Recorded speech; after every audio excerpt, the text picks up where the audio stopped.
Math education भाई अरविंद कुमार में आप सभी का स्वागत है।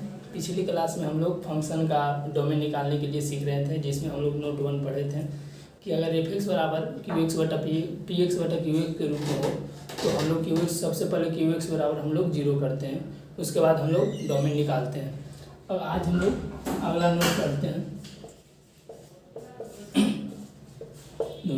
कहते हैं कि यदि रूट एफ एक्स हो तो इसको हम लोग बोलते हैं कि F x equal is greater than 0, यानी कि एफ एक्स का मान 0 से बड़ा या 0 के बराबर हो सकता है। इसका एक और है, उसको हम लोग भी इसका उल्टा एक होता है।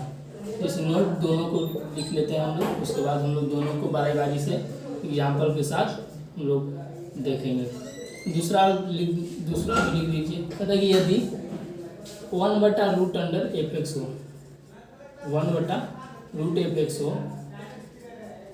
तो एफ एक्स का मान 0 से बड़ा होगा। अगर रूट एफ एक्स होगा तो 0 से बड़ा और 0 के बराबर होगा। अगर 1/रूट एफ एक्स होगा तो 0 से बड़ा होगा। अगर हम लोग मान के चलिए कि इसमें हम लोग अगर 0 ले भी देते हैं तो ये जो है फलन है जो अनडिफाइन हो जाएगा, यानी कि अपरिभाषित हो जाएगा। इसलिए हम लोग इसका मान यहाँ एफ एक्स का मान 0 से बढ़ा लेते हैं। और इसमें है कि रूट एफ एक्स में हम लोग एक्स का जो एफ एक्स का मान है 0 से बड़ा और उसके बराबर लेते हैं। तो इसको हम लोग अब अलग अलग एग्जाम्पल के साथ देखते हैं। तो चलिए हम लोग फर्स्ट का एग्जाम्पल देखते हैं। जैसे हम लोग मान के चलिए कि ले लिए रूट अंडर 2x - 3। तो इसको हम लोग कैसे लिख देंगे कि 2x - 3 equal is greater than 0। अगर पिछली क्लास में आप लोग बेबी कट मेथड पढ़े होंगे तो इसका आप लोग ग्राफीय निरूपण करना सीखे होंगे। अगर नहीं पढ़े हैं तो हमारी वीडियो पीछे है, उसको जाकर आप देख लें। कहता है कि इसको अब हम लोग सोल्व करेंगे। तो जैसे 2x - 3 बराबर हम लोग 0 करते हैं। सबसे पहले हम लोग समीकरण बराबर 0 कर दिए, उसके बराबर 2x, उसके बाद 2x बराबर कितना हो जाएगा 3, x बराबर 3/2। तो अब हम लोग इसको ग्राफीय निरूपण करेंगे। तो सबसे पहले हम लोग यहाँ देखेंगे कि यहाँ जो फंक्शन का मान है 0 से बड़ा ग्रेटर देन है, इक्वल इज ग्रेटर देन है। तो हम लोग पढ़े थे कि इक्वल इज ग्रेटर देन है या less is equal is less than है। तो हम लोग संख्या रेखा पर बोल्ड का प्रयोग करते हैं और लिखने के क्रम में बड़ी कोष्ठ का इस्तेमाल करते हैं। तो चलिए हम लोग देखते हैं संख्या रेखा पर इसको दर्शाते हैं। जैसे हम लोग प्लस इन्फिनिटिव तो लिखेंगे। अब मान चलिए कि इसको यहाँ है क्या, यहाँ greater than equal is greater than है, तो हम लोग बोल्ड का प्रयोग करेंगे संख्या रेखा पर। तो 3/2। अब हम लोग देखेंगे कि उसमें भी इसके पिछले वाले वीडियो में हम बताए थे कि अगर लेस देन रहे या लेस देन इक्वल रहे तो हम लोग नेगेटिव इंटरवल लेते हैं। हम लोग पिछले वाला वीडियो में देखते थे कि अगर लेस देन रहे या लेस देन इक्वल रहे तो हम लोग नेगेटिव इंटरवल लेते हैं, और अगर ग्रेटर देन रहे या ग्रेटर देन इक्वल रहे तो हम लोग पॉजिटिव इंटरवल लेते हैं। तो यहाँ ग्रेटर देन इक्वल है, तो इसलिए हम लोग पहले इसका चिन्ह ले लेते हैं। तो हम लोग देखेंगे कि राइट हैंड से हम लोग राइट साइड से हम लोग पॉजिटिव से शुरू करते हैं और अल्टरनेट चिन्ह को चेंज करते हुए लेफ्ट की ओर जाते हैं। तो प्लस माइनस। अब यहाँ ग्रेटर देन इक्वल है, इसलिए हम लोग पॉजिटिव इंटरवल लेंगे। तो यहाँ डोमेन बराबर हो जाएगा अब हम लोग बड़ी कोष्ठ का इस्तेमाल करेंगे क्योंकि यहाँ ग्रेटर देन इक्वल है, इसलिए हम लोग बड़ी कोष्ठ का इस्तेमाल 3/2। और ये भी हम बताए थे कि माइनस इन्फिनिटी और प्लस इन्फिनिटी के साथ हम लोग छोटी कोष्ठ का प्रयोग करते हैं। तो यहाँ लिख देंगे प्लस इन्फिनिटी छोटी कोष्ठ। इसका डोमेन हो गया। तो आशा करते हैं कि आप लोग समझे होंगे। चलिए अब इसका एग्जाम्पल को हम लोग देखते हैं।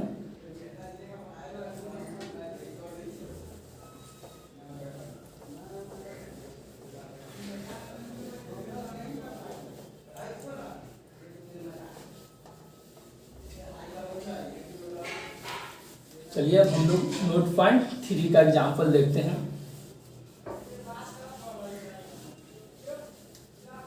ये डोमेन का लास्ट नोड पॉइंट है। चलिए इसको भी हम लोग देख लेते हैं।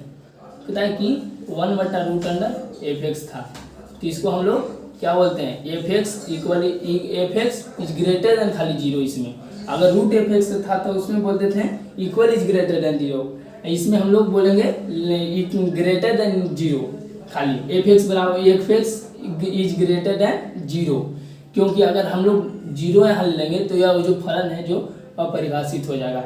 इसलिए इसका एग्जाम्पल हम लोग देखते हैं। जैसे मान लीजिए कि हम लोग लेंगे √(x - 3), तो इसको हम लोग लिखेंगे क्या कि x - 3 is greater than zero.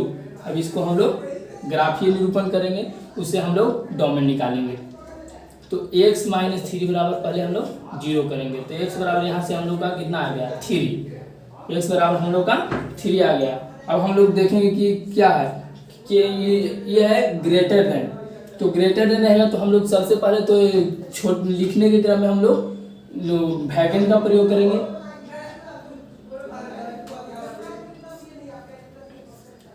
Wagon का प्रयोग करेंगे और जो लिखने के क्रम में बड़ी छोटी कोष्ठ का प्रयोग करेंगे, क्योंकि हम लोग जानते हैं कि लेस देन इक्वल रहे या ग्रेटर देन इक्वल रहे तो उसमें हम लोग बड़ी कोष्ठ का प्रयोग करते हैं लिखने के क्रम में। अगर खाली लेस देन रहे या खाली ग्रेटर देन रहे तो हम लोग उसमें लिखने के क्रम में छोटी कोष्ठ का प्रयोग करते हैं और संख्या रेखा पर वैकेंट देते हैं। तो इसको हम लोग संख्या रेखा पर दर्शाते हैं -∞ टू +∞।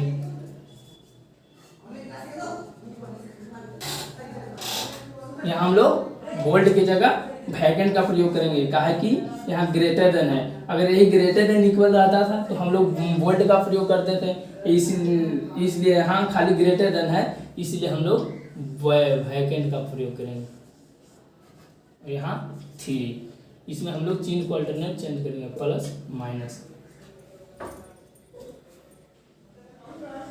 अब हम लोग देखेंगे कि अब हम लोग देखें कि ग्रेटर देन रहे या ग्रेटर देन इक्वल रहे तो पॉजिटिव इंटरवल लेते हैं। तो पॉजिटिव इंटरवल 3 से हो जाएगा कितना +∞।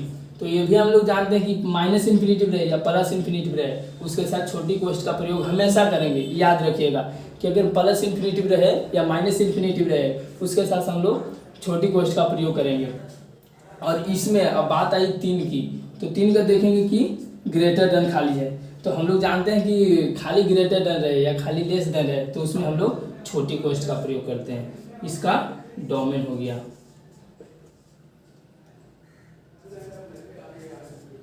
अब इसका अर्थ समझिए, हमको इसका अर्थ होता है कि हम लोग बताए थे कि वैकेंट मतलब होता है कि उस बिंदु को नहीं लेना है, उस बिंदु को नहीं लेना है। तो इसमें हम लोग देखेंगे कहता है कि 3 से बड़ा और इन्फिनिटिव, 3 से बड़ा और इन्फिनिटिव के बीच जितनी भी संख्या होगा वो सभी डोमेन होगा। इसका ये जो फंक्शन है उसका 3 और +∞ के बीच जितनी भी होगा वो सभी डोमेन हो जाएगा।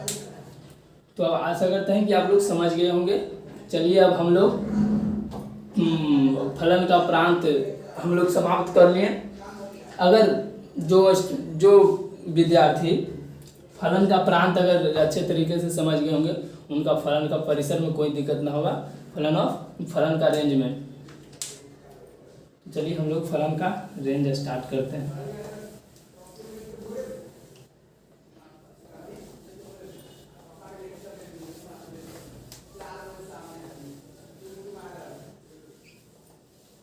उसके बाद हम लोग टाइप्स ऑफ फंक्शन, अब हमारी यहाँ इसके बाद हम लोग का टाइप्स ऑफ फंक्शन चालू होगा।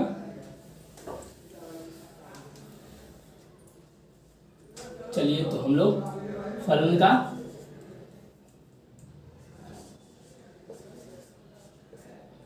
का परिसर शुरू करते हैं।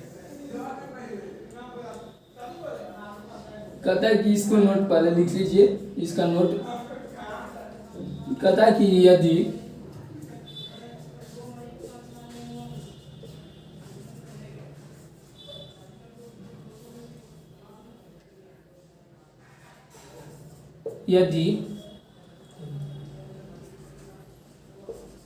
फलन एक्स के रूप में हो, कहता है कि यदि फलन एक्स के रूप में हो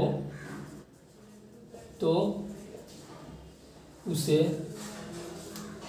कि यदि फलन एक्स के रूप में हो तो उसे y में बदल दें।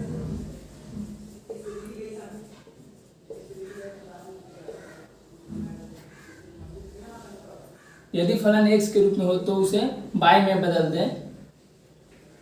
दें। उसके बाद x को परिभाषित करें तथा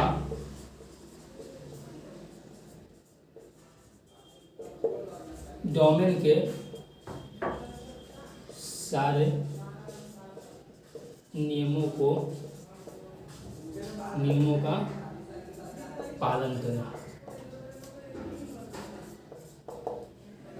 सबसे पहले हम लोग समझेंगे, कहते हैं कि यदि फलन x के रूप में हो, तो उसे y में बदल देंगे।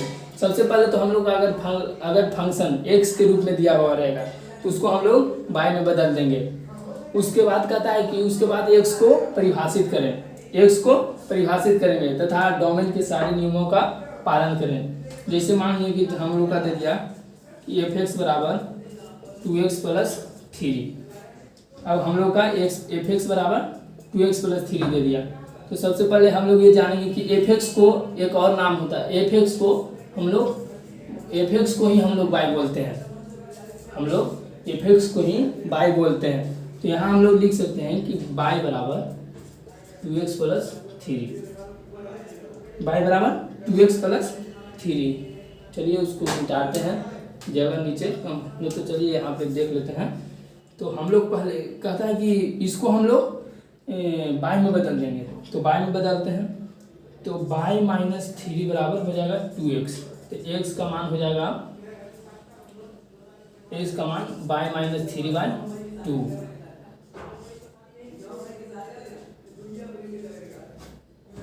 तो x बराबर कितना आया 1/2 इंटू y - 3, 1/2 इंटू y - 3।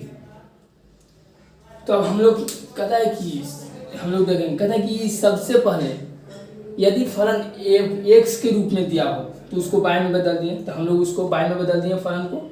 उसके बाद कहता है कि x को परिभाषित करें, तो x को अब हम लोग परिभाषित करेंगे। उसके बाद कहता है कि डोमेन के सारे नियम को पालन करें। चलिए इसमें एक डोमेन में एक नोट पॉइंट छूट गया, उसको थोड़ा सा लिख लीजिए आप लोग।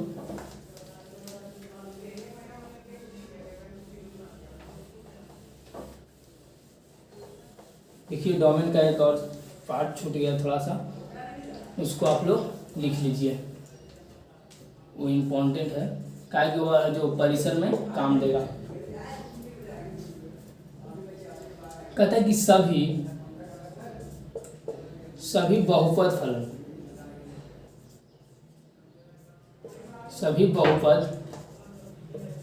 फलन का डोमेन -∞ से +∞ या रियल नंबर होता है।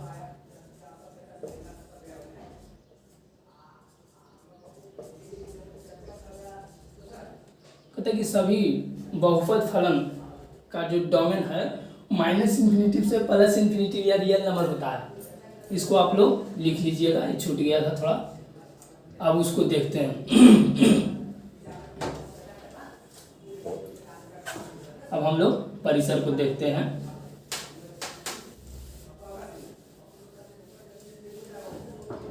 उसका एग्जाम्पल क्या था कि f(x) बराबर 2x + 3, यही ना था। इसको हम लोग क्या बोलते हैं, f(x) को y भी बोलते हैं, तो 2x + 3। तो सबसे पहले कहता है कि अगर x में फलन दिया हो तो उसको y में चेंज कर लें। तो पहले हम लोग फलन को y में चेंज करते हैं, बराबर 2x हो जाएगा। 2x बराबर y - 3, x बराबर y - 3/2। अब हम लोग देखते हैं x बराबर 1/2 y-3, इसका यहीं से आ गया। अब कहते हैं कि डोमेन के सारे नियम को पालन करें, तो यहाँ हम देख रहे हैं कि यह बहुपद के रूप में है, इसको हम लोग बहुपद बोलते हैं। यह जो बहुपद के रूप में है तो इसका जो हम लोग परिसर बोल देंगे कि परिसर इसका होगा, परिसर यानी कि रेंज, रेंज बहुपद। तो अभी हम लोग देखें कि बहुपद फलन का जो परिसर होता है -∞ से +∞ या रियल नंबर, तो इसका परिसर बराबर -∞ से +∞ या इसको बोल सकते हैं रियल नंबर।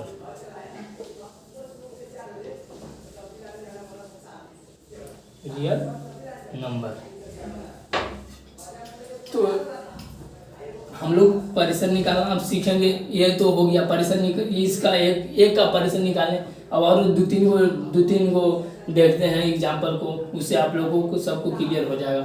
तो हम लोग परिसर में देखेंगे कि कहता है कि सबसे पहले अगर फलन x के रूप में दिया हो, x में दिया हो तो उसको पहले सबसे पहले हम लोग y में बदलें, तो उसको सबसे पहले हम लोग y में बदलें। तो हम लोग देखें कि बहुपद जो है देखें कि हम लोग का फलन जो है बहुपद के रूप में आ गया।